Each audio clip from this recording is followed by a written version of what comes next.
We are continuing to cover movies that bring us a little bit of cheer, and what better path to cheer than with a Christmas musical? Jingle Jangle on Netflix tells the story of a once joyful toy maker who finds new hope when his bright young granddaughter appears on his doorstep. With music from John Legend, who also produces, and with an all-star cast, Jingle Jangle hopes to be an optimistic bright spot in an otherwise abysmal year. I'm Ronald Young Jr., and I'm on the couch.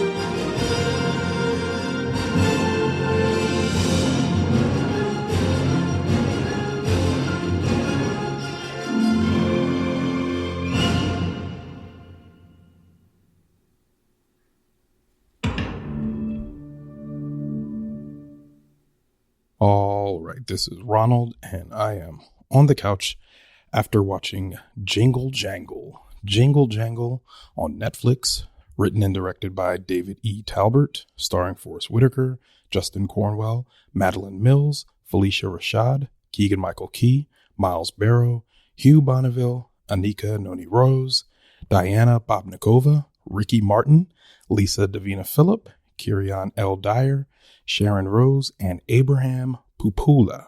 Jingle Jangle is about an inventor named Jernicus Jangle, who is on the peak of greatness. He's just waiting for one big invention.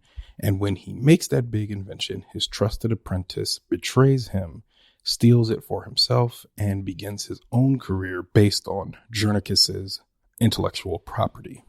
As a result, we start the story with a down and out Jernicus Jangle with no family. He's pushed them away or they have died. And he's now trying to cope with the fallout of potentially losing his business and his livelihood because he no longer has the invention or the passion to create anymore.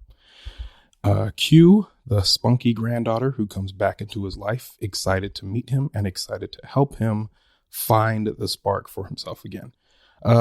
This movie is not something we haven't seen before. It's the, crotchety, cynical adult that has his or her heart changed by the spunky upstart child. That's what this is. And it's not that we haven't seen this story before, but the telling of this story is different from what we've seen.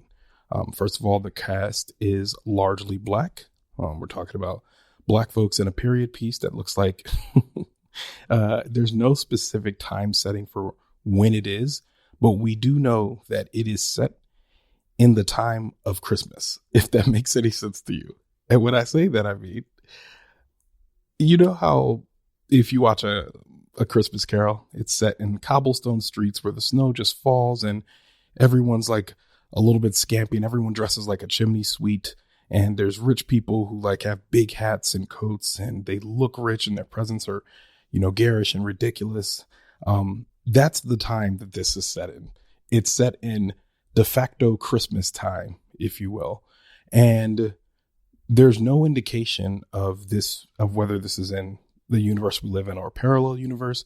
But I assume it's a parallel universe because there's so much diversity and racism does not appear to exist.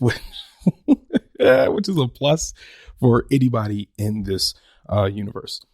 This movie is a musical. There's a lot of singing, dancing, and choreography. I remember as it opened, one of the first things I thought was, oh, this looks a lot like The Greatest Showman. There's a lot of, singing and turning towards an audience that obviously is not there because this is a movie, and almost turning towards the fourth wall, turning towards us and facing us and, doing big set song and dance pieces right towards us, which I had no problem with. I thought that was fine. If I'm being honest, I'm not a musical guy.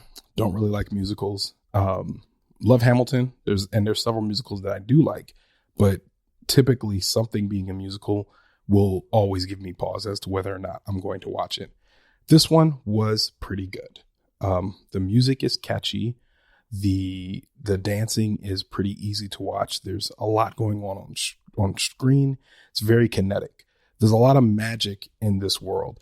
And this feels like a literal Black girl magic origin story, because one of the main characters is Jingle Jangle's granddaughter, Journey. And Journey is kind of a little bit of the audience foil, if you will. Like, we know more than Journey does, but Journey is relentlessly optimistic, and that optimism lends itself easily to being infectious. So she goes in there, believes a thing, and it's easy to like look at her and be like, all right, you know what? I believe it too. I don't want to let her down. So let's do this. And that's kind of the message the film is going forward, is to have optimism, don't give up, and of course, believe.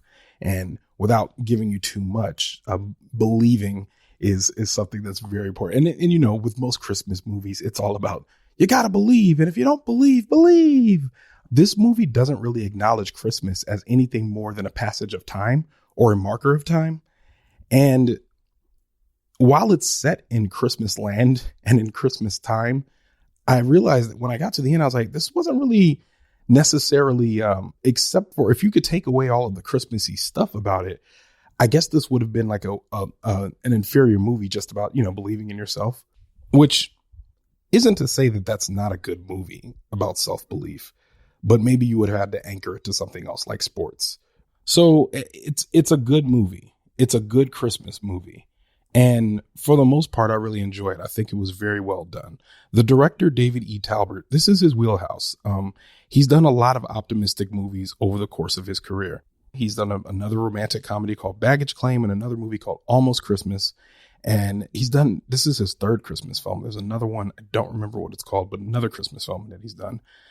And all of them are really optimistic films where, you know, it's meant for the good guy to win. The good guy's going on a journey. And this movie, while I wouldn't say it was exactly predictable, you knew that in the end, good was going to win. And watching it, I didn't necessarily have a problem with that this time. There's some pacing issues, and it's by no means perfect, but I don't think it needed to be in order to get to its message, which was, and actually maybe it wasn't the message as much as the method, because for them to let Black people have a movie like this and it just be very simple and clean and not have to be an activist and just be just a regular movie, just everybody's Black, and to allow a Black woman to have agency and a Black child, a Black little girl to have agency and make decisions and be a leader and have people believe in her. It felt good to watch that. And I think that's exactly the type of movie we need right now in terms of cheer.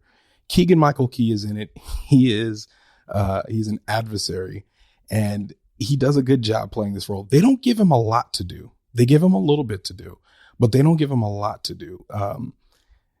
And I think it would have been more interesting if they gave him more complexity, if you will. And I think it started to creep in towards the end of the movie, but by then it was a little too late. So I think they could have given him more. Forrest Whitaker is great. This is the first movie where I think he's not like straight like whispering like Forrest Whitaker normally does. He wasn't exactly doing that. So that felt good to watch. I like Forrest Whitaker in most of the things that he's been in, and I think this was a very good role for him. And of course, the one of the stars, the young lady that plays Journey, Madalen Mills, was fantastic in this movie. She was good to watch. She hit her mark. She did exactly what I expected her to do. Singing, dancing, emoting, all of that. Very, very, very fun and joyous to watch. I liked it. It was good to see it. I think the music is very good. It's produced by John Legend, one of the producers, and he also wrote some of the songs. And you could definitely see that these songs were good songs. They weren't, John Legend can write a song. So these songs were all, while none of them are stuck in my head right now and none of them are standing out to me any more particular than the others, when they were on, I was like, I'm enjoying these. But I think also that might have been a drawback as well, because if there had been more of a Broadway type writer on this, like, the people that did Frozen or the people that did Moana, if they had been involved, you might have gotten something, or even Lin-Manuel, you might have gotten something more catchy. Whereas I was enjoying these songs in the moment, not in my head to the beat and all that, which I always do with John Legend. But the hooks weren't necessarily sticking to my ribs, which John Legend can do with his music. But in this instance, it felt like that wasn't happening for me. But they made very good music. I was bopping my head. There's a snowball fight set to Afrobeat, which is fantastic. I was like, oh, I could watch this scene for a while. This is great. So, I liked it. I thought it was a good movie. I think that this is a great family movie. This is a great movie for people with kids to watch with their kids. This is a great movie for people with dogs and cats and partners. And if you just want to watch something where the stakes are they're not that high. You're in a magical world of invention and wonder, and it's meant to be light and airy and just good. If you're in the mood for that, Jingle Jangle is on Netflix. You should watch it. I would give it 3 of 5 stars. I liked it. I did not love it, but I liked it. And I think a lot of people will love it. So don't, take my star rating as not an endorsement of saying that you should 100% watch this movie. Yeah. And that's really all I got. And with that, Leaving the Theater is a production of ohitsBigRon Studios. Theme music by the mysterious Breakmaster Cylinder. To find out more about this show and other ohitsBigRon Studios shows, follow me on Twitter and Instagram at ohitsBigRon. That's at ohitsBigRon. If you like this show, check out our sister show, Time Well Spent. Leaving the Theater will be back soon, but until then, I'll be here on the couch.